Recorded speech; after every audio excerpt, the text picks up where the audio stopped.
Sesaat, sesaat lagi kita akan mengikuti embun pagi.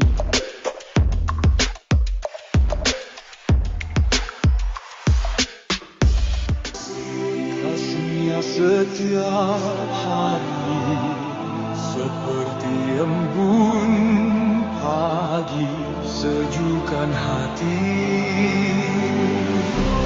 Ucapkan syukur,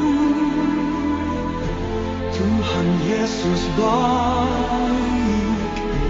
Biar kita tabur perkataan yang baik. Tuhan sediakan kebutuhanku, Dia akan cukupkan semua yang ku perlu. Dia sembuhkan semua sakitku, berikan damai sejahtera yang lampaui akalku. Tuhan buka jalan, pimpin semua langkahku. Dia tiang awan dan tiang apiku. Dalam Ester 1 sampai dengan 15. Sesudah peristiwa-peristiwa ini, maka Haman bin Hamedata, orang Agag, dikaruniailah kebesaran oleh Raja Ahasiweros, dan pangkatnya dinaikkan serta kedudukannya ditetapkan di atas semua pembesar yang ada di hadapan Baginda. Dan semua pegawai raja yang di pintu gerbang istana raja berlutut dan sujud kepada Haman, sebab demikianlah diperintahkan raja tentang dia. Tetapi Mordekai tidak berlutut dan tidak sujud. Maka para pegawai raja yang di pintu gerbang istana raja berkata kepada Mordekai, "Mengapa engkau melanggar perintah raja?" Setelah mereka menegur dia berhari-hari dengan tidak didengarkannya juga, maka hal itu diberitahukan merekalah kepada Haman untuk melihat apakah sikap Mordekai itu dapat tetap, sebab ia telah menceritakan kepada mereka bahwa ia orang Yahudi. Ketika Haman melihat bahwa Mordekai tidak berlutut dan sujud kepadanya, maka sangat panaslah hati Haman. Tetapi ia menganggap dirinya terlalu hina untuk membunuh hanya Mordekai saja, karena orang telah memberitahukan kepadanya kebangsaan Mordekai itu. Jadi Haman mencari ikhtiar memunahkan semua orang Yahudi, yakni bangsa Mordekai itu, di seluruh kerajaan Ahasiweros. Dalam bulan pertama, yakni bulan Nisan, dalam tahun yang ke-12 zaman Raja Ahasiweros, orang membuang pur, yakni undi, di depan Haman, hari demi hari dan bulan demi bulan, sampai jatuh pada bulan yang ke-12, yakni bulan Adar.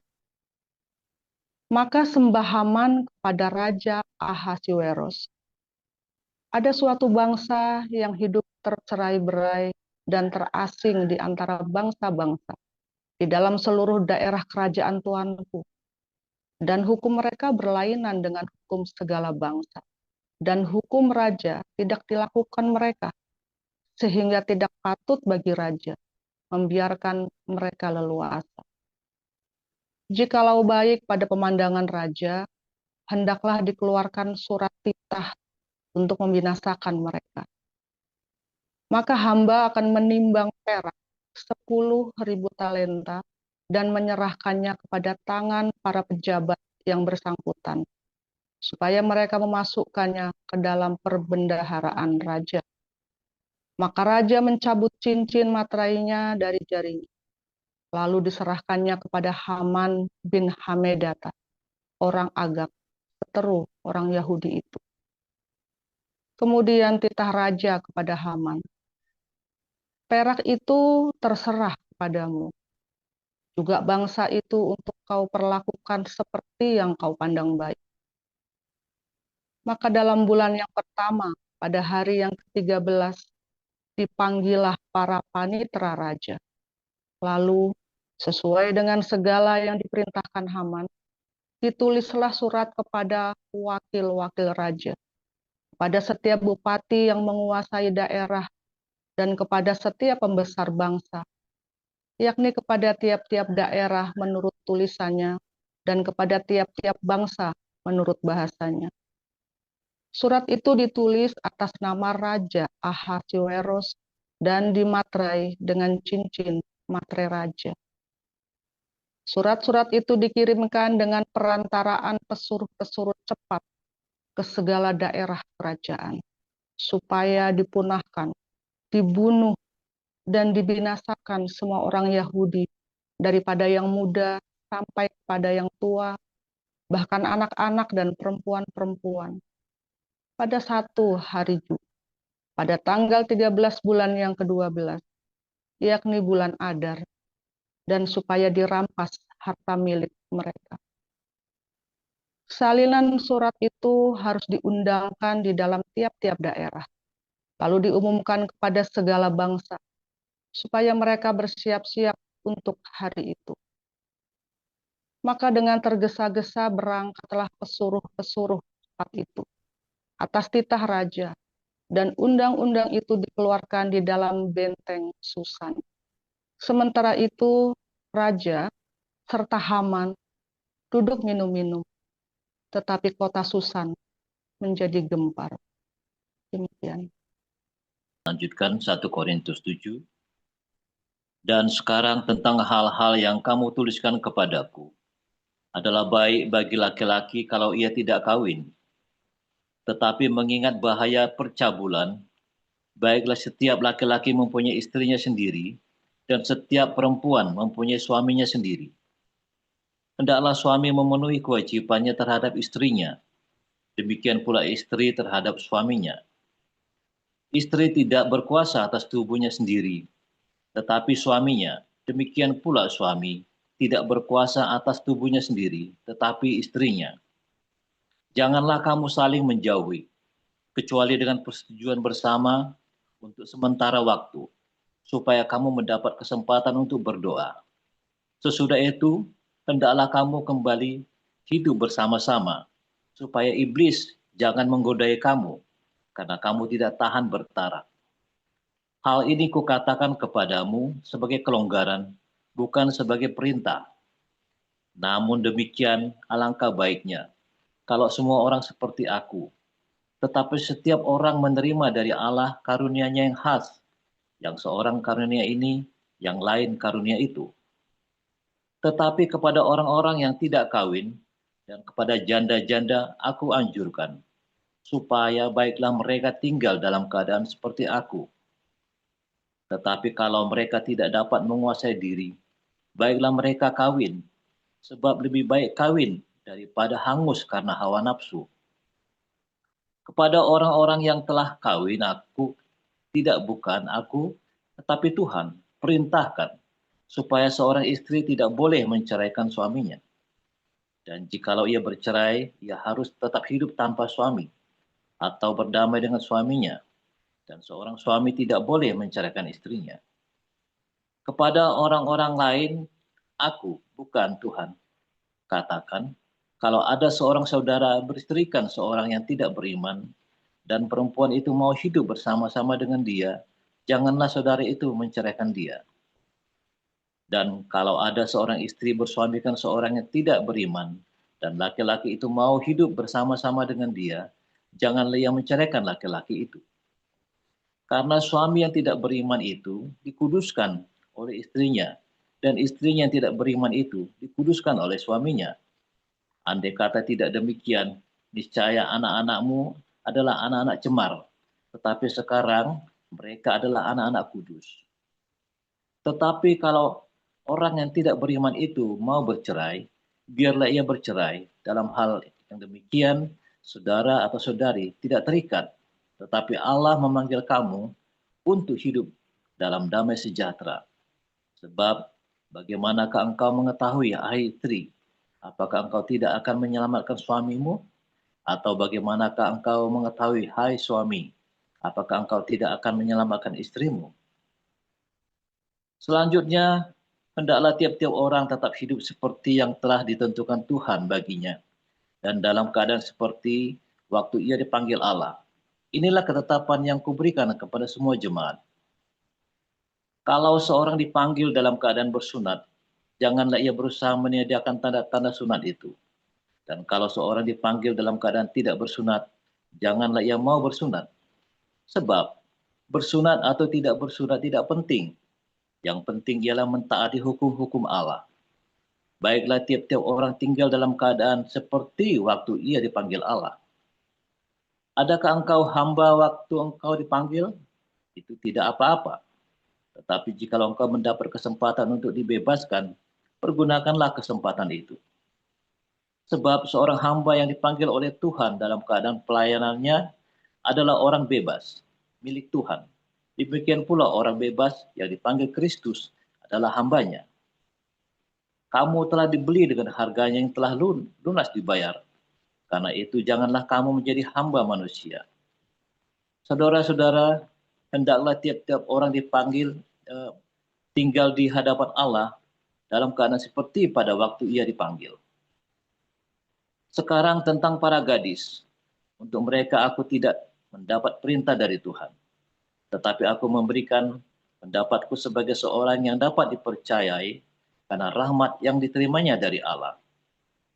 Aku berpendapat bahwa mengingat waktu darurat sekarang adalah baik bagi manusia untuk tetap dalam keadaannya. Adakah engkau terikat pada seorang perempuan? Janganlah engkau mengusahakan perceraian. Adakah engkau tidak terikat pada seorang perempuan? Janganlah engkau mencari seorang. Tetapi kalau engkau kawin, engkau tidak berdosa. Dan kalau seorang gadis kawin, ia tidak berbuat dosa. Tetapi orang-orang yang demikian akan ditimpa kesusahan badani. Dan aku mau menghindarkan kamu dari kesusahan itu. Saudara-saudara, inilah yang kumaksudkan, yaitu waktu telah singkat. Karena itu, dalam waktu yang masih sisa ini, orang-orang yang beristri harus berlaku seolah-olah mereka tidak beristri. Dan orang-orang yang menangis seolah-olah tidak menangis. Dan orang-orang yang bergembira seolah-olah tidak bergembira. Dan orang-orang yang membeli seolah-olah tidak memiliki apa yang mereka beli. Pendeknya, orang-orang yang mempergunakan barang-barang duniawi seolah-olah sama sekali tidak mempergunakannya. Sebab dunia seperti yang kita kenal sekarang akan berlalu. Aku ingin supaya kamu hidup tanpa kekhawatiran. Orang yang tidak beristri memusatkan perhatiannya pada perkara Tuhan. Bagaimana Tuhan berkenan kepadanya. Orang yang beristri memusatkan perhatiannya pada perkara duniawi. Bagaimana ia dapat menyenangkan istrinya. Dan dengan demikian perhatiannya terbagi-bagi. Perempuan yang tidak bersuami dan anak-anak gadis memusatkan perhatian mereka pada perkara Tuhan, supaya tubuh dan jiwa mereka kudus. Tetapi perempuan yang bersuami memusatkan perhatiannya pada perkara duniawi, bagaimana ia dapat menyenangkan suaminya. Semuanya ini kukatakan untuk kepentingan kamu sendiri, bukan untuk menghalang-halangi kamu dalam kebebasan kamu, tetapi sebaliknya, supaya kamu melakukan apa yang benar dan baik, dan melayani Tuhan tanpa gangguan. Tetapi jikalau seorang menyangka bahwa ia tidak berlaku wajar terhadap gadisnya, jika gadisnya itu telah bertambah tua, dan ia benar-benar merasa bahwa mereka harus kawin, baiklah mereka kawin. Kalau ia menghendakinya, hal itu bukan dosa. Tetapi kalau ada seorang yang tidak dipaksa untuk berbuat demikian, benar-benar yakin dalam hatinya, dan benar-benar menguasai kemauannya, telah mengambil keputusan untuk tidak kawin dengan gadisnya, ia berbuat baik. Jadi seorang yang kawin dengan gadisnya berbuat baik. dan orang yang tidak kawin dengan gadisnya berbuat lebih baik. Istri terikat selama suaminya hidup. Kalau suaminya telah meninggal, ia bebas untuk kawin dengan siapa saja yang dia kendaki, asal orang itu adalah seorang yang percaya. Tetapi menurut pendapatku, ia lebih berbahagia kalau ia tetap tinggal dalam keadaannya, dan aku berpendapat bahwa aku juga mempunyai roh Allah. Demikian firman Tuhan. Haleluya, firman Tuhan selalu baru setiap hari. Ketika kita menanti-nantikan Tuhan dengan penuh cinta dan dengan penuh pengharapan, ya, saudara, acap kali kita selalu ya ribut masalah boleh kawin lagi enggak kalau sudah cerai, ya boleh wah ini kawinnya cerainya cerai hidup cerai mati, ribut masalah kawin, masalah cerai, masalah boleh kawin apa enggak, saudara, sehingga ada semua pusing ya, bahkan bisa jadi polemik, bisa berantem ke gereja tuh ya. Enggak boleh begitu, enggak boleh begitu, enggak boleh begitu. Boleh enggak boleh, saudara ya. Sebetulnya apa, saudara? Sebenarnya konsekuensi. Apapun kamu mau bikin, saudara ya, kamu harus ingat ya, semua yang kamu bikin itu ada konsekuensinya, saudara. Apapun kamu mau bikin, semua yang kamu bikin itu ada konsekuensinya. Firman Tuhan di dalam perjanjian baru beda dengan perjanjian lama. Di dalam perjanjian lama, ya, itu dalam kondisi jahiliyah, kamu tidak bisa membedakan tangan kanan dengan tangan kiri, saudara. Ya, kamu nggak bisa bedakan tangan kanan dengan tangan kiri di dalam perjanjian lama. Ya, ingat di dalam Yunus 4 ya, Niniwe adalah bangsa yang besar yang tidak bisa membedakan tangan kanan dengan tangan kiri. Perjanjian lama adalah zaman jahiliyah 2000 tahun yang lalu, saudara. Ya, dan Yesus masuk di dalam zaman yang modern, di mana Anda belajar bukan masalah kanan kiri benar salah, saudara, tapi Anda belajar untuk membedakan yang baik di antara yang berkenan di antara yang baik dan yang sempurna di antara semua yang berkenan. Ya, artinya yang terbaik ya yang terbaik, saudara. Di dalam era perjanjian baru itu beda banget ya caranya ya.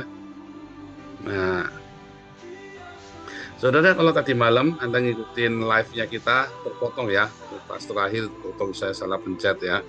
Salah pencet. Saya live all. Ulat bulu lagi bicara, saya live all ya. Itu saya cerita ya, di malam itu ada seorang yang bernama Catherine Perez Sagdam, seorang jurnalis wanita yang gara-gara tulisan-tulisannya dia mendapat liputan yang istimewa dari ring satunya Iran, sehingga tulisan-tulisannya dia itu membuat terbongkar semua rahasia-rahasianya Iran, saudara ya, sehingga Israel dengan mudah menghancurkan Iran, mudah banget ya. Menghancurkan Iran itu dengan amat sangat mudah, intinya begitu ya, saudara ya, gila itu ya. Saya ngeliat itu sampai waktu perang pertama kali, hari pertama itu saya sampai terbahak-bahak, saudara ya. Gila, perang kok gampang banget begitu. Langsung menang, saudara ya. Langsung menang tuh Iran, Israel perang lawan Iran itu ya. Langsung digajruk, langsung dihajar, saudara ya. Terlalu mudah, saya bilang, saya sampai terbahak-bahak. Perang apaan ini? Ya, saudara ya. Luar biasa, saudara ya. Luar biasa sekali. Seorang wanita cantik bisa mengalahkan seorang wanita ya. Wah, kalau sekarang mah nggak cerita perlu cantik, yang penting ada lubangnya ya. Lubang kunci aja ditabrak. Lubang kunci aja ditabrak, saudara. Aduh. Saudara, kalau Anda cerita kepalamu tentang seks itu masih boleh nggak boleh, ya. Kalau kamu cerita tentang seks itu masih cerita tentang kanan kiri, dosa nggak dosa. Waduh, kamu sangat cetek sekali, saudara. Setiap perbuatan yang kamu lakukan ada aksi, ada konsekuensinya. Itu yang kamu perlu pikirkan. Mau cerai boleh nggak? Kamu mikir nggak anak kamu gimana nasibnya? Setiap kali kamu mau cerai, kamu pikir anakmu, saudara. Oh, nggak punya anak, Pak. Kamu pikir keluargamu yang lain. Kamu pikir orang-orang yang tiap hari bersama dengan kamu. Tapi terutama anak-anak. Terutama anak-anak dulu, saudara ya. Dan kalau kamu mau kawin lagi, kamu juga pikir anak-anakku dulu, saudara. Jangan sampai nanti kamu kawin lagi, anakku jadi anaknya dihajar tiap hari, saudara. Ya. Oh, yang penting sayang sama anak. Oh, itu betul. Oh, menikah lagi, penting dia sayang sama anak kamu, saudara. Oh, bukan sayang malah cabul, saudara. Bukan cuma disayang, cabul. Malah diperkosa sama suamimu, anakmu. Kacau, anak saya laki-laki. Oh, jangan ngomong laki-laki, nggak doyan sama laki-laki, saudara. Hati-hati ketika kamu menikah lagi, kamu pikirkan juga anakmu juga. Kamu pikirkan masa depannya dia. Ya. Gara-gara masalah seks ini, saudara ya, kamu bisa nggak masuk surga loh, saudara. Bukan karena benar salah. Bukan karena kamu menyakiti banyak orang. Karena kamu menyakiti dan anak-anakmu akan menghasilkan anak-anak yang ya, anak-anak juga yang penuh dengan penderitaan, anak-anak yang terluka. Ya. Gara-gara masalah kawin cerai, gara-gara masalah laki-laki perempuan ini, kamu menghasilkan hal-hal yang tidak baik dalam generasimu, dalam keturunanmu. Ya, dan gara-gara masalah perempuan ini, ya, hidupmu kalah total nih, saudara. Waduh, saudara, banyak orang gara-gara masalah perempuan sampai nggak karu-karuan, keluarganya berantakan, usahanya berantakan, hancur semuanya, saudara ya. Saudara, ketika udah cerita masalah pernikahan, masalah seks, masalah perceraian, kamu selalu ingat yang paling pertama, ya. Waktu mau kawin, kamu selalu ingat, ya. Sanggup nggak aku hidup dengan orang seperti ini? Sanggup nggak? Jadi jangan nanti kalau sudah kawin terus kamu puyeng, saudara. Kamu sanggup ini ruwetnya minta ampun ini orang. Ketika kamu mau cerai juga kamu mikir, kamu mau cerai, anakku sanggup nggak nih? Jangan berpikir dosa nggak dosa dulu, saudara. Aduh, dosa nggak dosa itu urusan nanti. Kamu nggak ngerti, saudara. Jangan cerita dosa nggak dosa. Kamu ceritanya nanti bagaimana. Ya. Nah, di dalam kelas apostolik kita ajarkan, saudara ya, basicnya. Kalau kamu pengen benar, ya jangan cerai. Kalau kamu pengen benar. Tapi kalau kamu sampai harus bercerai, kamu harus berpikir banyak sekali, saudara ya. Jangan cuma karena aku nggak tahan sama dia.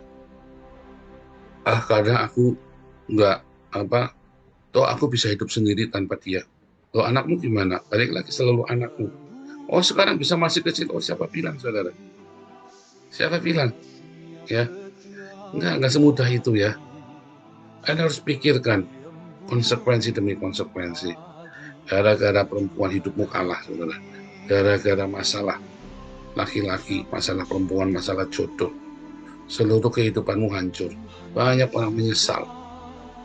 Banyak orang menyesalinya. Andai kata dulu waktu pacaran aku tidak mengejar rupa, tidak mengejar harta, tapi aku mengejar hati yang murni, benar-benar. Tapi sudah terlanjur semua. Makanya orang tua ajari anak-anaknya, jangan sampai anak-anakmu kalah gara-gara masalah seks, lalu seluruh hidupnya berantakan, saudara. Gara-gara masalah pernikahan di awal, saudara ya. Aduh, hidupnya berantakan sampai berapa puluh tahun ke belakang. Mau cerai takut, cerai pun anaknya berantakan, ya sudah, anaknya dikorbanin. Yang penting aku bahagia. Kurang ajar kamu, saudara. Yang penting aku bahagia, nggak peduli anakmu berantakan. Kamu jahat sekali loh, saudara. Kamu nggak berpikir, kamu mungkin kelihatan bahagia, anakmu, saudara, berdarah-darah. Anakmu berdarah-darah. Ya, itulah ya. Ya, kalau kita tadi cerita Hamas itu ya, sama Haman itu orang Amalek ya. Amalek, Edom, Ammon, Moab itu itulah Anda lihat Palestina sekarang. Orang Palestina sekarang itu ya Amalek, Ammon, Moab. Ya, suku-suku Amalek, bukan orang Palestina, Amalek, Ammon, Moab. Orang-orang pegunungan. Itu memang musuh bebuyutan dari dulu, saudara ya. Dan mereka bukan penghuni tanah Kanaan, mereka itu orang-orang Arab. Ya.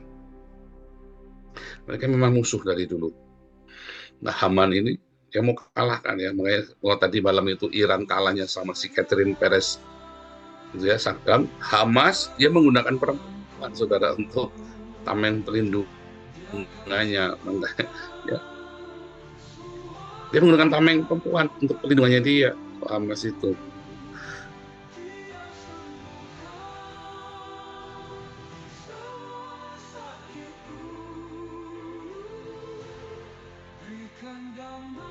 Ya, ketika kamu memilih jodohmu, ketika kamu hidup bersama dengan istri suamimu, ya.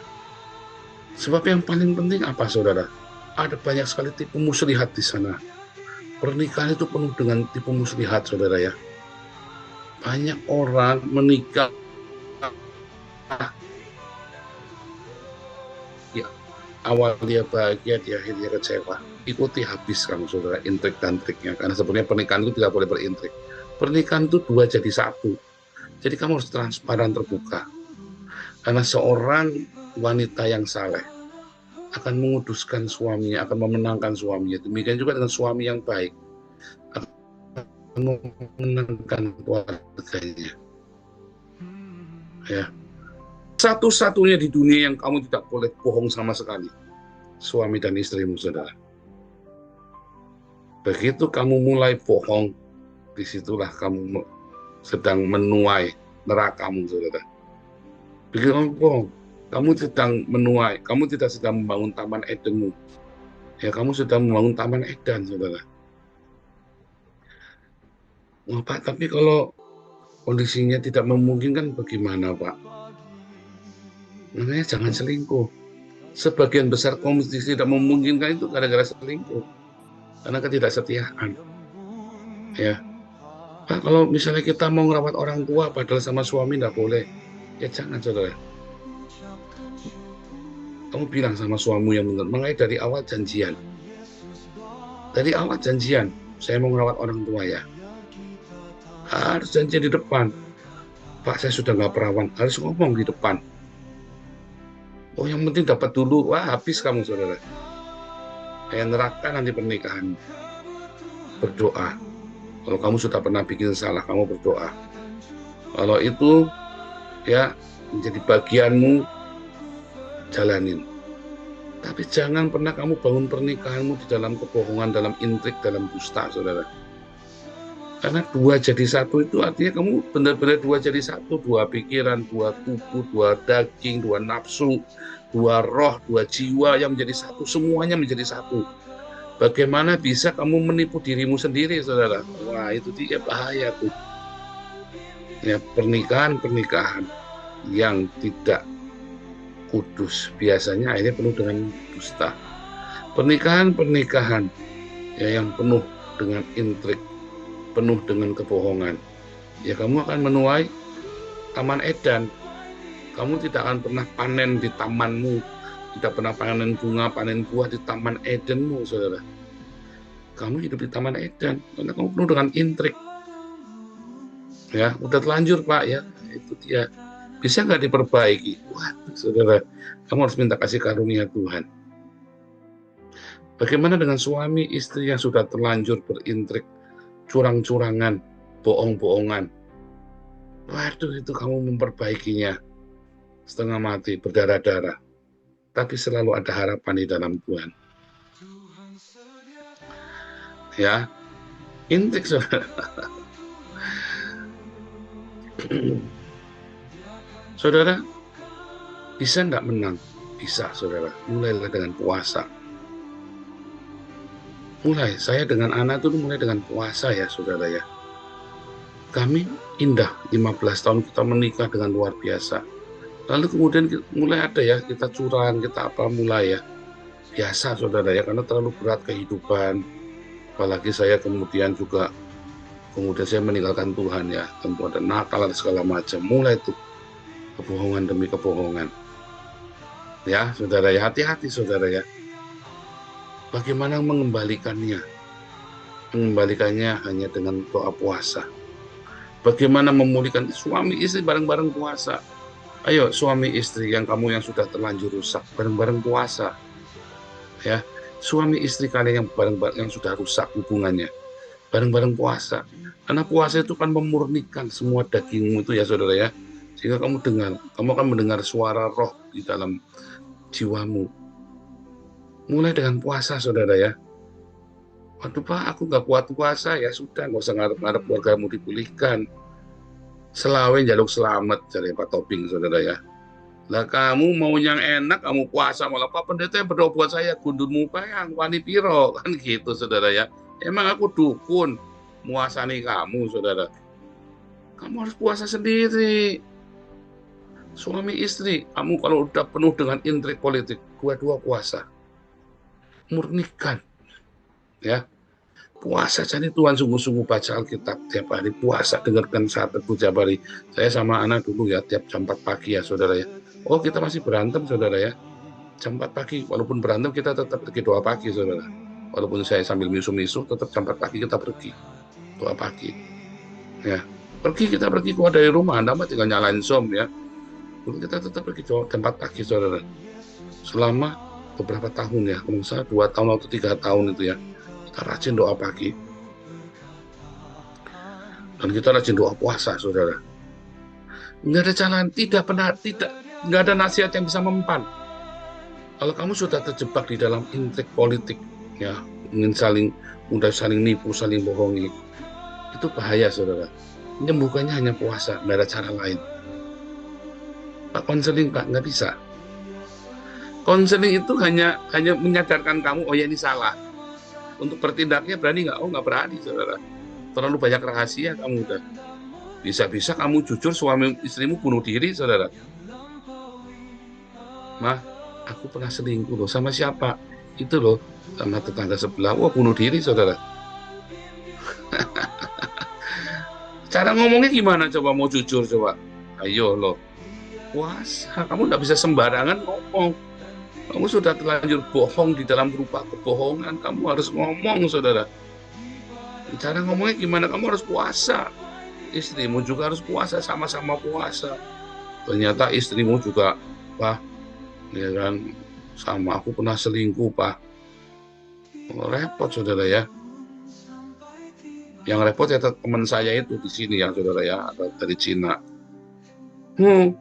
Pastor Paul, suamiku dibawa sama teman lelakinya. Saya bingung saudara, suaminya dibawa sama teman lelakinya. Ya karena aku sudah tidak cantik lagi, teman lelakinya lebih cantik. Homo saudara maksudnya. Wah puyeng kamu saudara. Kalau suamimu digondol sama sopirmu, istri digondol sopir banyak saudara. Suami digondol sopir, kamu kacau, kamu saudara, bingung. Suamimu digondol sopirmu, bingung kamu nanti saudara. Puasa saudara ya. Memulai dengan puasa supaya jangan ada dusta di antara suami istri, jangan ada intrik politik, karena gara-gara itulah seluruh hidup bukan gara-gara pernikahan yang tidak bahagia itu semua sendi-sendi kerohanian bisa rontok loh saudara. Ya ini rahasianya ya, tak kasih tahu, gara-gara pernikahan yang tidak bahagia, sendi-sendi kerohanianmu, pelayananmu, hidupmu sama Tuhan Yesus bisa rontok saudara. Rontok loh saudara, saya nggak main-main. Gara-gara pernikahannya nggak bahagia. Gara-gara pernikahannya nggak bahagia. Makanya Paulus sempat menyarankan, lebih baik sendiri. Tapi kalau kamu nggak sanggup sendiri, daripada hangus karena dosa yang lebih ngerikan lagi, ya menikah. Tapi kamu harus tahu konsekuensi dari menikah. Ya, makanya saya bilang, suami istri, jangan saling bohong. Jangan berintrik, ya, karena suamimu itu, ya, dan istrimu itu sebenarnya bukan musuhmu, walaupun kamu saling menyakiti. Tapi sebenarnya kalian suami itu bukan musuh. Kalian memang berlawanan, kalian memang beroposisi, tapi kalian bukan musuh. Ya, hati-hati saudara ya. Jangan pernah anggap suamimu atau istrimu adalah musuh, saudara. Mereka adalah oposisi, saling beroposisi, saling berlawanan. Memang kalian sering bertengkar, tapi bukan musuh. Saya selalu ingatkan ya, kalau kita bertengkar hebat dulu ya, kita bukan musuhan loh. Kita tuh bukan musuh, jangan jadikan aku musuhmu. Ya, saudara ya. Makanya puasa. Cari perkenanan Tuhan. Kamu puasa, murnikan supaya kamu dengar suara roh itu. Memang kadang-kadang daging itu nggak kuat ya, ego. Apalagi kalau istri ngomong nyinggung, egomu kena ya. Atau suami ngomong sehingga ego istrimu kena ya. Wah, makanya puasa. Supaya jiwamu itu dengar cepat. Begitu kena, sudah, nurut saudara. Tujuannya itu kamu puasa. Begitu kamu jeder, tiba-tiba kamu dengar suara, sudah cukup. Dan tiba-tiba kamu bisa nurut. Ya, ketika kamu harus mengatakan kebohongan, ya, stop, jangan bohong, ngomong aja padanya. Ribut, nggak apa-apa, kamu ngalah. Tiba-tiba kamu sanggup. Sehingga kamu nggak perlu bohong. Sehingga kamu tidak perlu saling berintrik. Ya, mau ngasih sama mamahmu, duduk nirep di belakang. Aduh, nggak asik amat sih saudara. Orang tuamu sendiri kok, kamu kudu curi-curi. Aku mau kasih sama mamaku bulanan. Nggak boleh, aku harus kasih. Ngomong tegas, seorang anak harus berbakti sama orang tuanya. Nggak usah bohong. Nggak nurut kamu, nggak apa-apa, karena ini perintah Tuhan untuk merawat orang tua. Kamu nggak harus nurut sama suamimu, ini perintah Tuhan sudah merawat orang tua. Tapi kamu jangan bohong. Jangan bohong. Suami-suami nggak perlu takut sama istrinya, kamu merawat orang tuamu kok. Kecuali kamu mau belikan orang tuamu mobil Ferrari, saudara, ya kelewatan kamu, saudara. Orang tuamu sudah nenek-nenek umur 80 tahun, kamu belikan Ferrari, saudara. Ya kamu nggak benar. Secukupnya, selama kamu itu cukup makan. Ya, kalau kamu cukup berkemampuan, ya orang tuamu jangan kemana-mana naik beca, kasihan. Kemana-mana naik Gojek, kasihan. Belikan mobil kalau kamu memang orang kaya. Jangan pelit sama orang tua. Ya, suami istri ya jangan kebangetan. Kamu ngerawat orang tua kok ya nggak boleh. Tapi ada batas-batasnya. Jangan sampai kamu ngerawat orang tua, anakmu kafiran nggak sekolah, ya jangan. Orang tua ya kelewatan kalau begitu. Kamu mesti tahu diri juga yang jadi orang tua. Ya, yang jadi orang tua juga udah tahu diri. Tolak dong, jangan anakmu belum bayar sekolah. Tolak dong, jangan keenakan ya. Terus kamu orang tua terima duit dari anaknya karena dia masih libidonya masih tinggi. Aduh, ada-ada aja ya saudara, dapat kawin lagi saudara. Ada-ada aja, kamu hidupnya dinafkahi oleh anakmu, kamu malah kawin lagi, kan kurang ajar jadi orang tua juga kadang-kadang. Nah, tapi balik lagi, suami istri, jangan sampai hidupmu kalah gara-gara ini ya, gara-gara masalah pernikahanmu yang kalah. Pernikahan yang kalah itu bisa menghancurkan seluruh kehidupanmu, saudara. Kamu bisa hidup dalam kepura-puraan tiap hari loh, saudara. Kamu bisa hidup di dalam kegalauan, dan bahkan kamu bisa hidup dari satu dosa kepada dosa yang lain gara-gara pernikahan yang tidak bahagia. Tapi kalau pernikahanmu bahagia, kalau pernikahanmu berkenan sama Tuhan, maka kamu akan selalu berkemenangan dan selalu berkat, selalu melimpah, selalu ada jalan dalam segala kesesakanmu. Puasa, ya, puasa, dan semua itu dimulai dari apa? Dari jujur. Suami istri jangan bohong, jangan berintrik. Kalau sudah terlanjur, kamu mulainya gimana? Puasa. Suami istri ayo puasa sama-sama. Jangan alasan aku tidak bisa puasa karena ini, karena itu, bohong. Kamu harus puasa, saudara. Suami istri harus pernah puasa sama-sama. Ya, kamu boleh percaya, boleh enggak, saudara, karena kita sudah melewatinya. Ya, Tuhan Yesus memberkati.